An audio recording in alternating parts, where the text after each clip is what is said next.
From Montana's news leader, this is the MTN Noon News. Good afternoon and welcome to your MTN Noon News on your Thursday. I'm Augusta McDonnell. Let's get right to our top story.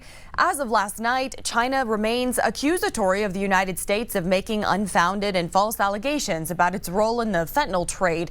This to justify tariffs on Chinese products. This complaint comes a day after President Donald Trump raised border taxes on Chinese goods by 10%. And concerns over the tax are creating uncertainty for many businesses, including several in Billings. Our Haley Monaco reports. With President Donald Trump's 10% tariffs against China now in effect, goods imported from China will become more expensive, and one Billings business is preparing for the higher price tag. Everything we manufacture is magnetic. Everything is quilting and sewing tools. In 2018, Jessica Drain's sister was working on a project, and Sew Tights was born. The idea, magnetic sewing pins to hold garments in place, and the business quickly took off. We sell off our website domestically and internationally. I mean, I think we just recently had an order that we shipped to like Thailand or something, which is pretty neat. The Billings-based company's warehouse is jam-packed with multiple products made in China because that's the only way they can make it profitable. We have tried since we started to manufacture in the U.S. and our products, they're very simple, but there are really only a few places in the world that can manufacture them. The goods they get are now going to cost more. With the amount of product that we import, it would probably cost us $50,000 to $100,000 additional per year. That's not just something that a small business can necessarily just absorb. They aren't the only ones who could see the hit. China is a dominant producer of tech. It's still pretty fresh. A lot of parts, unfortunately, come from China. So that's, it's going to trickle down eventually to us. Billings Tech Guys owner Dylan Solberg says they don't buy directly from China, but knows some gets through. We have different distributors we go through, which are all U.S. based, but they'll get their parts from who knows where. From electronics, clothing, and car parts, customers will see the increase too. It's a 10% increase to us, but it's not going to be a 10% increase to the consumer. However, quite frankly, prices are just going to go up for consumers. Sew Tights has enough product to not immediately increase prices, but if a deal with China is not made, the small business will have to raise the cost. Probably will be increasing prices in late spring as the trickles start to get bigger. In Billings, Haley Monaco, MTN News.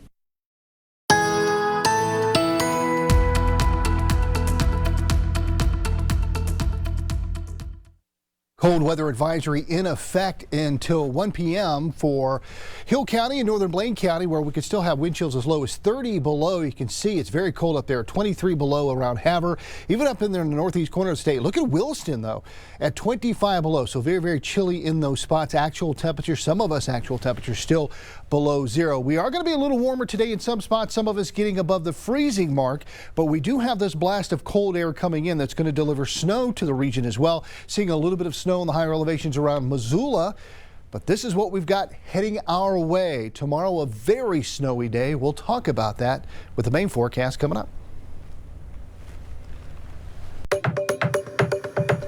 And at the legislature, Montana's governor and Republican legislative leaders have talked a lot about cutting state income taxes this session. And this week, lawmakers are starting to look at possible plans on how to do that. MTN senior political reporter Jonathan Ambarian breaks down how each proposal could change what people pay. The leaders of the Montana House and Senate have each signed on to bills that would cut state income taxes by several $100 million over the coming years. But there are some key differences in how those bills are structured. Montana currently has two income tax brackets. An individual pays 4.7% on the first $20,500 of their income and 5.9% on everything else. By 2027, House Bill 337 would lower that top rate to 5.4%, and it would increase the lower bracket to include all income below $100,000. Republican House Speaker Brandon Lear is sponsoring HB 337. This is a bill I see that will help out everybody from, the low income to your higher income earners, and it will be spread across so that there's, in my mind, no winners or losers here. Every resident of the state of Montana will get an income tax break. Senate leadership has backed Senate Bill 203 from Republican Senator Mike Yakowicz. It doesn't change the rates, but would raise the lower bracket like HB 337 does, and make that change immediately. A family with kids making $100,000, both working, paying for daycare and everything else. It's really middle class, and they're struggling. So I really want to help them.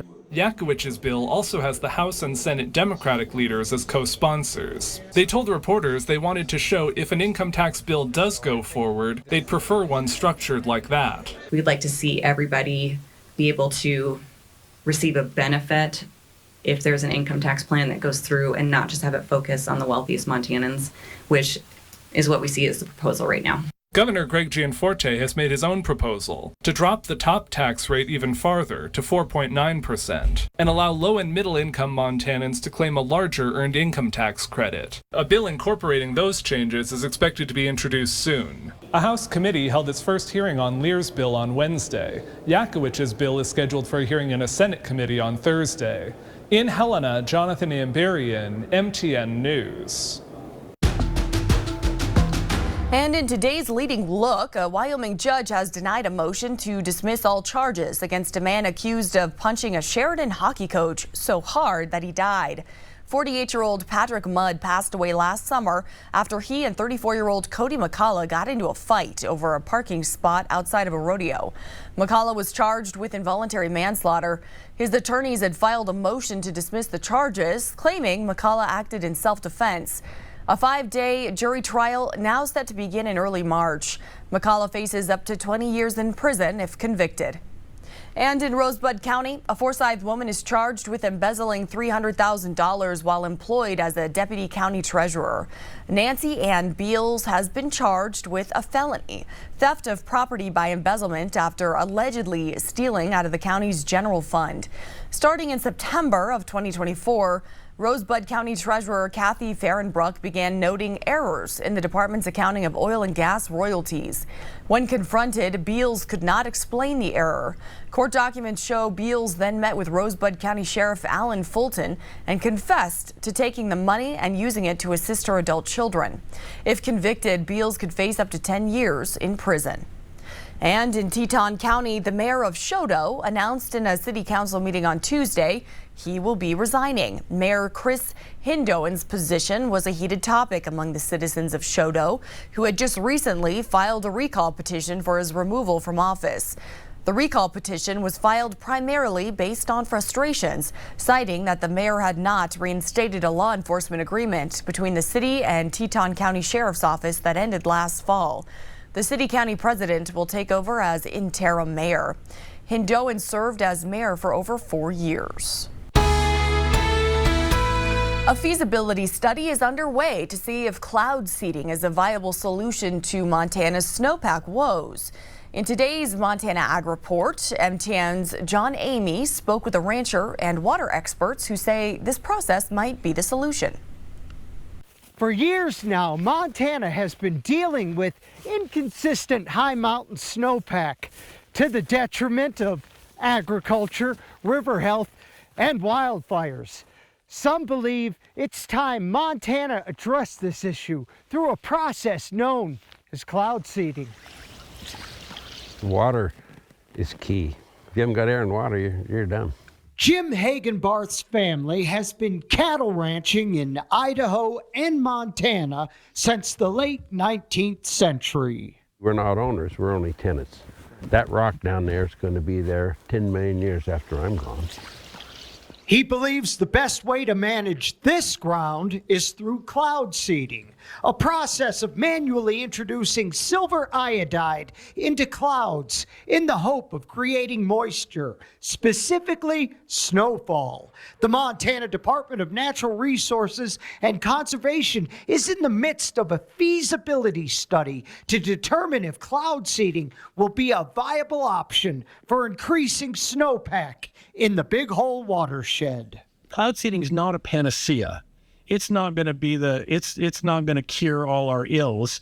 It's one more tool in the toolbox. And so if we can have a little bit more, moisture for irrigation and for fish and for everybody else come the next season, then that's worth looking into. Cloud seeding has been in practice since the 1940s. Some speculate it could increase potential water supply by 10 to 15%. With the increase in drought and just with water insecurity, if you will, there's obviously interest in trying to squeeze a little bit more out of the clouds that are going through. Montana is one of the few western states that does not practice cloud seeding. Surrounding states, North Dakota, Wyoming, Utah, have been doing it for years. Idaho claims the practice has been successful for about 20 years, generating about 1.24 million acre-feet of water.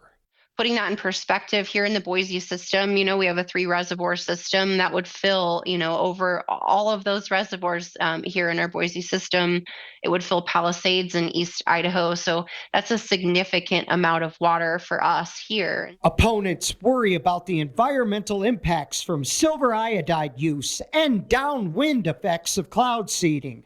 Proponents claim the silver iodide used is minuscule and has no adverse effects on the environment, and there is no evidence of downwind impacts. If we want to be responsible people, we have to base our decisions on science that's proven and that works.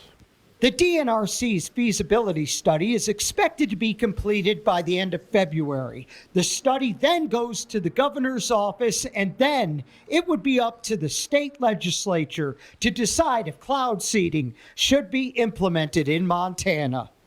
In Glen, John Amey, MTN News.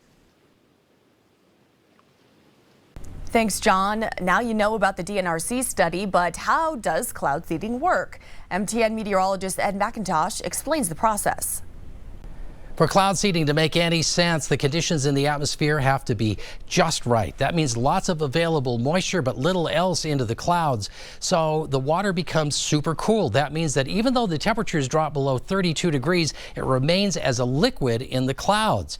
So in the process of cloud seeding, usually something like silver iodide is used, dropped from a plane or even shot up into the clouds, and that gives the available water vapor something to grab onto. So slowly we'll start to see these water particles grab onto the silver iodide, freeze, become ice crystals or snowflakes, and then the process just starts to repeat itself as the crystals and flakes become bigger and bigger. Eventually gravity takes over, pulls it to the ground, and we have some precipitation.